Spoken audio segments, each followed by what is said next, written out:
Republican gubernatorial candidate Vivek Ramaswamy. He spent time in Northwest Ohio today. His visit comes amid some controversy in Seneca County over a decision by its Board of Elections. Jack Crum joins us live from Tiffin. So, Jack, plenty of people showing up for this one. Yeah, Jeff, a lot of people. By my count, it was somewhere between the 75 and 100 mark. I mean, they were flowing out into the hallways, so it was definitely a packed event. And it was all over a decision that the board passed last month. It was a motion that restricted who could be a poll worker. And today, the board reversed course, and after some very public backlash. It was a packed house Tuesday afternoon in downtown Tiffin. Despite only 2 items on the agenda, nearly 100 people piled into the Seneca County Board of Elections meeting. The main item saw the board rescind a decision it made last month when they passed a motion to restrict polling location employees who had previously voiced opposition to voting machines from becoming voting location managers. Aye. Aye.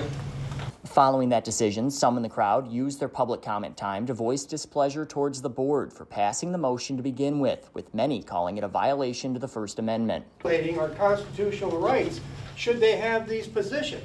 I say no. And perhaps the most recognizable voice in the crowd came from Ohio gubernatorial candidate Vivek Ramaswamy. I think today was an important day, a reminder of the fact that the Constitution isn't just a piece of paper.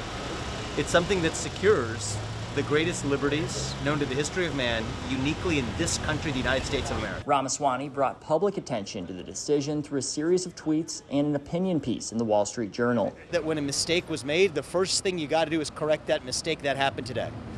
I'm proud of everyone here for playing their part and calling attention to a mistake when that mistake was made. I played my small part, aiming to put a national spotlight on the issue and start a broader conversation. Ramaswamy was one of several Ohio politicians at the meeting, with 2 candidates for Ohio Secretary of State also weighing in. I think they had the courage and the wisdom to reverse that decision.